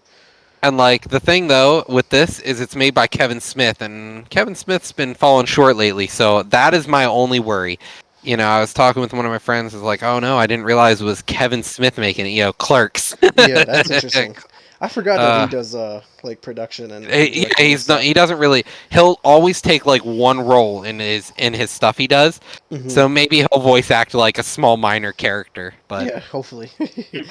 But But speaking moving along the on here. lines of entertainment, though, Amazon is in talks with buying out MGM for a little over $9 billion. That's a huge That's move. That's a big huge. splash because we're talking about original content, how successful Yeah. Netflix is. Amazon has some shows like their original content is like Yeah. so, but like you think about it, people talking about Netflix and chill. I got Hulu. I got this. Yeah. Amazon is HBO Max. HBO Max. Yeah. Like people don't really talk about, you got Amazon Prime or whatever. I don't even know what their service is really called, to be honest with you. Like that's how It's unknown Amazon it is. Prime. Yeah, It's okay. literally just called Yeah. Amazon Prime. So like MGM owns a lot of properties. Yeah. Like you're getting a lot of shit with this, where you can just throw it all their classic Well, stuff or all their and most not recent only stuff that, onto they their own platform. physical assets too. Yeah, Yeah, I So mean they're big in they the own casino studios. area, So casinos, all that stuff. yeah, but so yeah. they own a lot of shit out in Vegas. Yeah, no, MGM. I think this purchase is going to spell, bad news for anyone who's like Amazon shouldn't get any bigger. Guess what? Guess what? They are. Yeah. Yeah, But but they have the money for it. Like $9 billion. Like that's a big number. Like that's like what Microsoft just did with Bethesda. That's going to be a huge splash. Like all Yeah. new content, all new shit that comes from MGM, even like holding events at all these physical assets and stuff like that. They're generating money like here and there. Like that's more money for Amazon. Like Amazon's already one of the biggest companies ever. And yeah, they're just branching out because like you figure they're not like, only acquiring entertainment, now they're getting into the physical realm, like actually owning these establishments. So no, definitely. it's But interesting. now talking, we should have probably covered on this earlier. But coming back to crypto here, Nvidia, they actually are changing their architecture again. Not architecture, but they're changing their hash rates. So supposedly it's going to be harder to crypto mine, but it's only like for Ethereum. So like, is it Right, that useful? right. Like So everyone's like looking at Ethereum like it's the future. J-Riv, you have a PC, right? What graphics card you got in Yeah. there? So I got the 3070. I'm Oh, not sure so what he's a the lucky hash guy. rate He's a is lucky on that. one. What is this guy? He's Yeah, made I of mean, money. I got that luckily. I mean, I hit He on got the all the casino luck. and then immediately went to NZXT and bought one of the pre-builds with it in there. Oh, okay. But Yeah. Yeah, so it's a lot easier to get one through a pre-built. Like, but if you just want to buy the graphics card by itself, good luck. yeah, it's insane. I mean, Be- a 3070 that's usually 700, $500 is Yeah. something that's over $1,000 right now. Easily. Easily. Because like, which one was I trying to buy that day when it was coming out for like three something? I forget 3060. Yeah, so The whatever 3060. they're one of their cheapest cards. Yeah, 3060. I was excited to buy that. No luck. No luck at all. You ain't get one. I mean, Nah. that's what Couldn't even I mean. hit. X got a 3060, and the only reason he got it is pre-built. Yeah. Yeah. So it's crazy. Literally that you can pick those up off the market, but not everybody knows, but a lot of people know that buying pre-built PCs is like garbage, trash. Honestly, You're my paying a lot of experience, extra. It Yeah. like if you don't want to build it, but like if you buy one, you're gonna be overpaying just like you are for Apple half the time. It's you're gonna get good parts, but you're gonna pay a premium to get the Yeah. same parts that you could have gotten for a lot cheaper. Don't get me wrong. Like I mean, during the pandemic, the first PC I had, I got what was it? It was something off of Amazon with a Intel i5 and Mhm. a 1660 GeForce GTX, and I mean Yeah. it was perfect. Paid $800. That was it. that's not bad. And I mean, the new PC, yeah, it was $2,000 total. Mhm. Wasn't bad, but like I think it's probably the best purchase I made because before I couldn't stream on my previous setup. Yeah. Definitely. This now it was just ready to go and ready to do whatever I want because I stream on Twitch now. Yeah. Get the chance. Right, yeah, being able to play a game at, I would say, decent quality graphics and be able to stream is something that's very Yeah. resource heavy. So And like having that- usually when you're streaming per se, like let's say if I would have tried streaming on the Intel i5 with that graphics card, I would have had to be at all low settings. Essentially, with this, I can be at medium setting, Mhm. get more views out of it, and you know what I mean. So it was probably one of the best purchases I made in a while. Yeah, no, Right, definitely. I definitely. feel you. But what I'm worried about here is if they're gonna be messing with the hash rates here, I'm hoping that we're not gonna see a degradation in performance. It's definitely gonna be one of those things like if you bought one of the earlier cards, we're gonna definitely get to see speed tests. People are definitely gonna speed test it, and I'm hoping when the speed test comes out, we're not getting bent over a table for getting these new cards. You know, I want to get a card that has the speed it was meant to be, but like people are dicks. Yeah, for sure. So maybe they figure out this whole crypto thing and Maybe. get that figured out, and then maybe we'll see a lot less people trying to buy a graphics card for non-gaming purposes. Because that's where most of the purchases are going to is cryptocurrencies. Nothing to do with gaming most of the time. The people who actually want it, like us, like true gamers, impossible unless we want to pay an arm and a leg or buy a pre-built system where we already have a PC. We're just looking to upgrade it. Well, we can't upgrade it if we have no chance of buying a card. That's why there's no cards on the market right now, due to Bitcoin mining has become such a big thing, and sooner or later, Ethereum mining is going to get bigger than what it is, and even if so, Dogecoin is going to get mined sooner or later too. Well, Dogecoin's beyond mined. Oh, Ethereum's less mined than it, and it is bad. I think the whole cryptocurrency market, we're going to see a huge bubble here soon, and it's going to pop bad. It's going to pop real hard, and then we're going to find it centralizing down to like 3 or 4 currencies, I bet. I just, what blows my mind, like staying on the topic here with NVIDIA and stuff like their graphics cards, like, I feel like those are the only ones that are really bought for cryptocurrencies. Like, I never read any articles, never see anything in the news about AMD's graphics cards being used for cryptocurrencies. Am I wrong? Like, is that just not a thing that they support? It's just they don't really talk about it much. You can, but typically a lot of mining stuff is built for Intel architecture. That's why. Okay. They design it for Intel. So more or less, if you want to be a gamer, go towards AMD. Yeah, and that's what that's what I'm at right now. I got a AMD CPU, and it's much better than what my Intel i5 was essentially for gaming itself. Intel's more of like a processing per se for CPU. Yeah. I definitely agree with that. I still love Intel for graphics though. They do a lot better job. I think AMD's gonna start coming on the market here, definitely with Intel having to be like, we're trying to get people to stop mining, and Intel and AMD's just like, we don't have to worry about that. Here's the power. Yeah. For sure. Yeah. But moving on here, since we're running out a little bit of time, Internet Explorer. Great news out of this. Internet Explorer, they called it. The death date is next year. We're finally there, the promised land. To me, it's just so crazy, man. Like, just I hate supporting it. Yeah, I mean, you're in IT, so I know the struggles with trying to support it and stuff like that. So, but it's just crazy to think like Internet Explorer was the internet. Like, yeah, it was the only browser growing up. Like, you literally, when loading up AOL's internet, like you were loading up Internet Explorer. That was it. Yeah.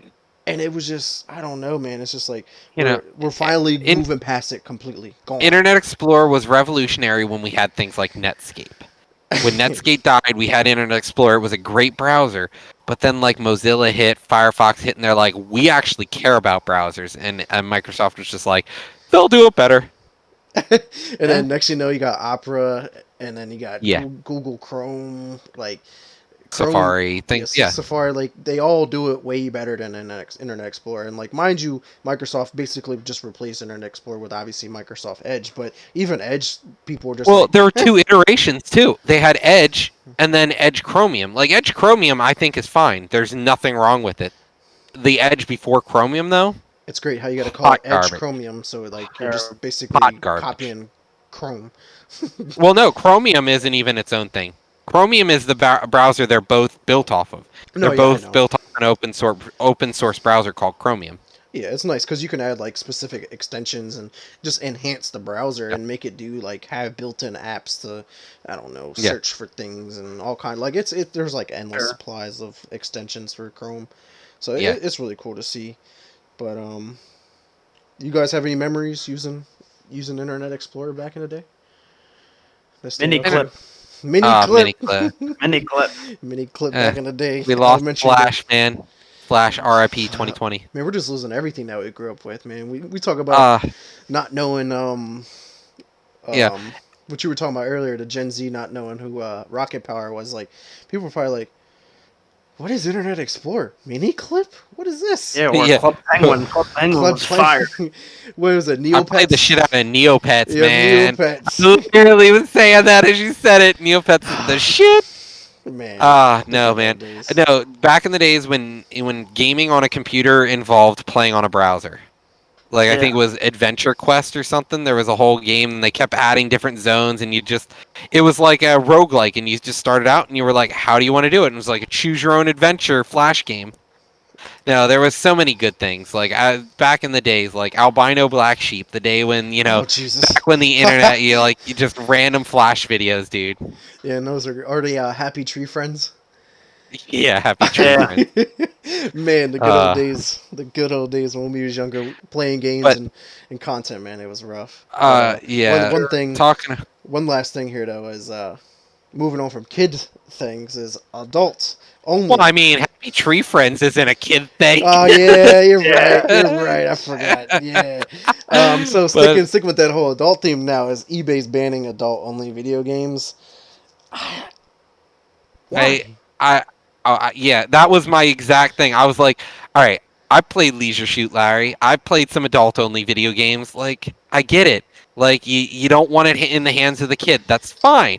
But at the same time, the internet exists. Yeah. Porn is one click away. What the fuck is wrong with you guys? Right. Like, they're just gonna go sell it somewhere else. What the fuck's wrong with you? But Collect no, your but they're also commission. talking about like mature rated games too. Like those are adult only games, technically. So that's why like the article was talking about like GTA. Like the I guess article GTA was is not going to talking. be Yeah. not going to be sold on their on eBay anymore. And I'm just like, all right, cool. I just go get it from the game store. Who buys games off of eBay anyway half the time? Yeah. You always get them from another retailer usually. But no, it's a silly thing coming out of left field. I don't know what eBay's incentive is behind this, I'm but just it's really definitely curious with their whole business move. That's why I didn't throw this in the gaming topic area because I'm worried. I'm just interested with the business move. Just being a businessman myself, it's like, what? Who sat in the room and thought that this was going to be a good business? Hey guys, we're just going to stop selling some of the most popular games. We're not going to let anyone sell them. Yeah. So like now you're losing that big market that from those people who do buy games from eBay now. So you're just losing a lot of money. eBay isn't losing out here though too, because like eBay has a huge plastic crack market. They have people playing with tabletop miniatures. Like that sells like crazy on there. They make tons of money off auto parts, collectibles.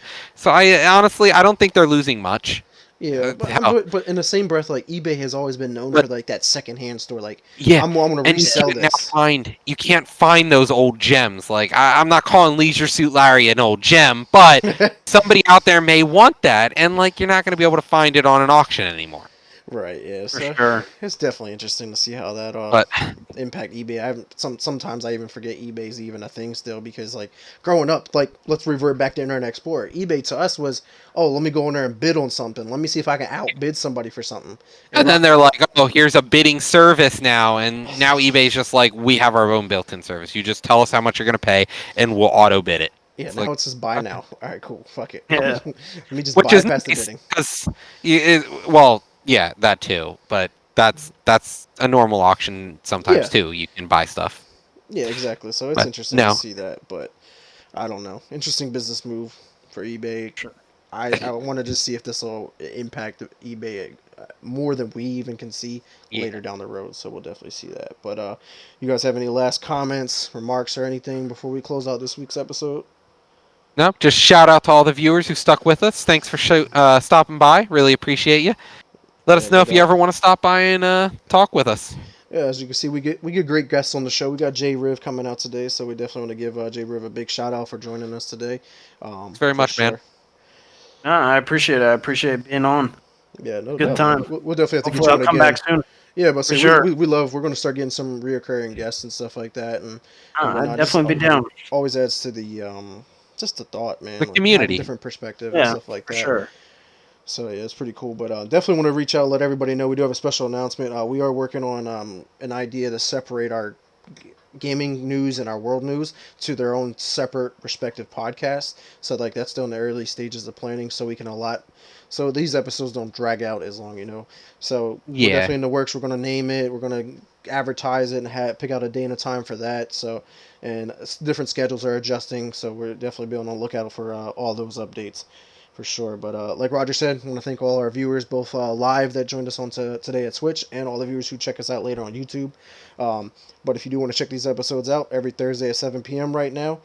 Let's see where we're gonna plug everybody's socials at. So J Riv, where can they find you at? Honestly, bro, just right now I'm just trying to build my Twitch scene. So at twitch.tv/jriv, so JRIVXV. There you go. Just trying to get that punched out Yeah, man. Got to grow that Yeah, man. community over there playing that Warzone, catching dubs. for sure. Yeah, man. What about you, Roger? If you're watching me live, you know where I'm at. But otherwise, it's twitch.tv/lunar_oblivion. That starts with an A, not an O. Did you change it? Is it Lunar or Lunatic?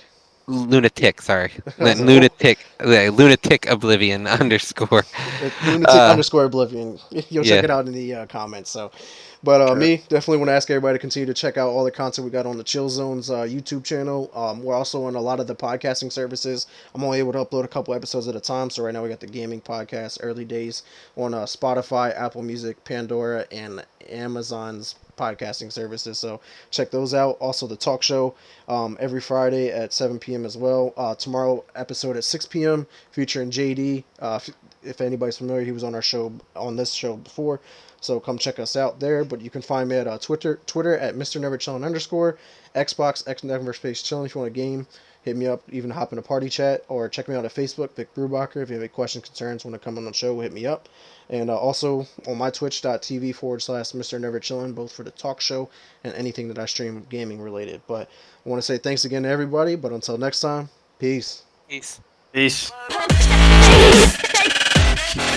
Take